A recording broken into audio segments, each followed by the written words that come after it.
I think the Trump administration is going to release more JFK files and airdrop them uh, onto Gaza to cover up all the dead babies. I mean, it's kind of hard to pay attention to that with what's happening with like the current developments of slaughter, genocide, Trump starting a new war, the CIA expanding its reach, and read these files that the Trump administration has promised in the interest of transparency, which do show, I mean, a lot of them we already knew, were already public or are telling us, confirming what we already knew, but they really do provide insight into historically how the CIA and the US national security state that sprouted out of the post-World War II order operates. So I don't know if maybe we could go over a few highlights. I'm not a JFK expert, but some of these are pretty interesting. What did you think? Did any JFK files jump out at you? I haven't paid attention, to be honest with you. Yeah, it's hard to pay attention. It's like the day after Trump greenlights Israel slaughtering 400 people and injuring 1,000 in Gaza, then there's this release, and it comes out from the desk of Anna Paulina Luna. It's kind of like, but it's, important to look at things within a broader historical framework, and we'll take anything we can get. One of the best files so far, I think, has been Arthur Schlesinger's memo to JFK. I think Arthur Schlesinger was one of the liberal ideologues around JFK, one of his closest advisors, who was making the case for splitting up the CIA in 1961, warning that it had become a state within a state. That's exactly what he said in this memo. And that it had already overtaken the State Department, that it had its own military and air force, that its personnel outnumbered US diplomats in important embassies. This is our friend Afshin Ratanzi's summary. You'll find it in this small print document. That its covert operations are molding US foreign policy and happening without presidential approval. Iran, Cuba, Guatemala. I mean, we saw Operation Ajax in Iran, removing Mossadegh. Cuba, we all know about the multiple assassination attempts in the Bay of Pigs. Guatemala, removing Jacobo Arbenz. The failed secret wars were damaging US credibility and may have actually led to Kennedy's assassination as revenge for his failure to provide more military support for the Gusano Assault Brigade on Cuba. It's a pretty remarkable document that I think should be studied. And about 10 years later, Senator Daniel Patrick Moynihan, who was in the neoconservative camp, also proposed splitting up the CIA and placing all intelligence operations under the auspices of the State Department. It's never been so radical to call for abolishing the CIA or warning or worrying that it was a secret state that had more power than almost any other federal agency. Here's one that briefly disappeared from the JFK archive that was put online, and it was restored. But this one also covers a few areas which are well known for like students of the CIA and covert activities, but the public isn't very well aware of them, which is that the State Department was used as cover for the CIA's activities in Cuba specifically. So right now, if you look at any US embassy anywhere, you're going to see CIA covert agents operating as under U.S. diplomatic cover, often, being photographed as part of diplomatic missions, but they're not working for the State Department, and we don't know what they're doing. But it also refers to CIA presence in the small town of Warrenton in Virginia, which is sort of an affluent area southwest of Washington, D.C. And they have a major listening station in Warrenton, which is connected to other listening stations through fiber optic cables, like the one in Tyson's Corner, which the NSA uses to listen to the phone calls and hoover up the phone calls of Americans.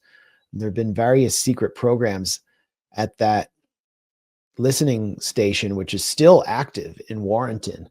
There's a huge farm there as well. Like hundreds of CIA employees are operating there. And in one program, they were testing surveillance in the 1990s by listening to Americans' phone calls domestically, but they claimed that they threw away the records. Again, it's all kind of out in the open. You know that birds aren't real, anti-conspiracy, kind of like liberal Gen Z group? And they run around doing fake protests like birds aren't real, declaring that birds aren't real. Not familiar. And, yeah. Doesn't ring a bell. Basically, they're mocking people who distrust the government by, just trying to make them seem so absurd. And then they get praised by the establishment. I wonder who's really behind them. They get praised by the establishment because they are restoring trust and showing that there are some youth that don't have the temptation to read David Icke. But here's a CIA document on various domestic tests for agency research and development efforts. And G, there's A, B, C, D, E, F, G, trained birds. Birds have been trained and tested in the United States to carry small intelligence collecting packages, such as audio surveillance devices, small cameras, and current measuring devices. Any data collected from unwitting domestic sources, meaning if the birds spy on you, like that bird outside your window is spying on you, would have been used only for engineering purposes and then destroyed. That's a relief. Here's a really good one. Aaron Mate has briefly left the building. He's not interested in learning about the Hungarian opposition being run by the CIA. This is something that's been well known. There's a book by a communist historian, I think his name is Robert Aptheker or Herbert Aptheker, that explores the CIA's role in stirring up the 1956 Hungarian so-called uprising. And this document confirms that the Secretary for Military Affairs Executive Committee of the Hungarian opposition, Bela Kirali, from the Hungarian Freedom Fighters Federation, was a CIA asset and was meeting with anti-Castro organizations through the CIA's organization. I think that's highly significant. Again, we knew that the CIA was heavily involved in trying to pry Hungary from the Soviet Union, but this is just confirmation.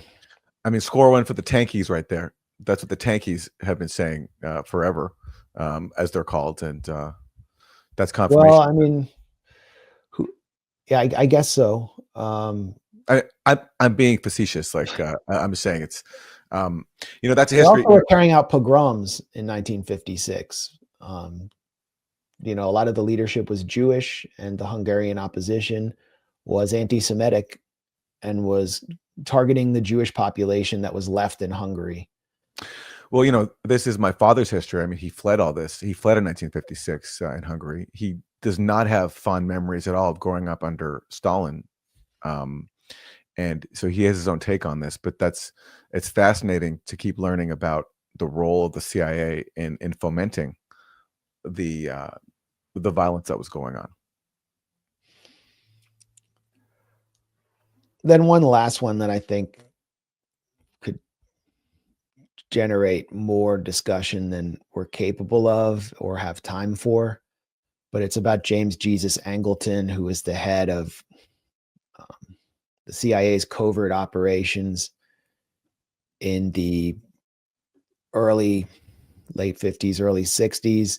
And it demonstrates that he was actually a confidential informant at the same time for the FBI under J. Edgar Hoover.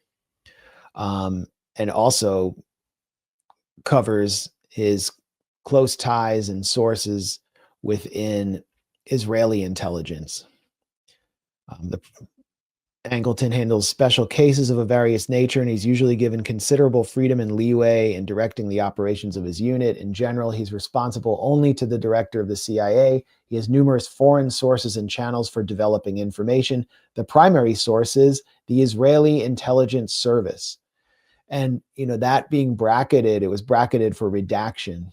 So it's significant to have the ISI, or IIS, the forerunner to the Mossad, be revealed here. And here's another just interesting fact about Angleton. He's in contact with Jay Lovestone, who periodically makes available to Angleton copies of reports which Lovestone has received from the American Federation of Labor, the AFL, confirming that the CIA ran the AFL-CIO, but particularly the AFL. And what the AFL's job was to go into countries where the trade unions were agitating for socialism and better working conditions, and to smash them up and sabotage them. Lovestone was working with one of the most sinister figures in CIA history. Angleton also has independent sources in the intelligence services of France, Italy, Greece, and UK, and the Vatican. The Vatican was helping the CIA. A lot of these documents show how the US has been heavily spying on friendly countries historically, which it continues to do. Well, my thought upon hearing all this goes to those people who will be like, all right, fine. Yes, the CIA has done these nefarious things during the Cold War, but that was then. This is now. It's a different time. There was the Church Committee, which uncovered a lot of this. And so it's different now. And so just because the CIA was up to all this covert meddling back then, it doesn't mean they're doing the same thing now. That's the argument you'll get when we talk about contemporary issues, like not just historical issues, like Ukraine, the Maidan coup, and which we're still living with because there's a war now, or Syria, the dirty war there. People will just refuse to believe that possibly the same agency that was up to so much meddling and deception historically forever could still possibly be doing the same thing now. It's just funny to think about. And when again, there's been no. I mean, there was a Church Committee, but that was probably the only serious attempt at accountability, and it didn't lead to any structural reform of the CIA. If anything, the CIA has gotten even more, I think, out of hand and impossible to scrutinize. We don't even know fully what its budget is. Yeah, from that point of view, it is a limited hangout. It's like, historic material on the CIA while the CIA is expanding its covert operations to a record degree under Donald Trump. And spying on the American public is taking place without, there's not going to be a Church Committee examining intelligence abuses at this point.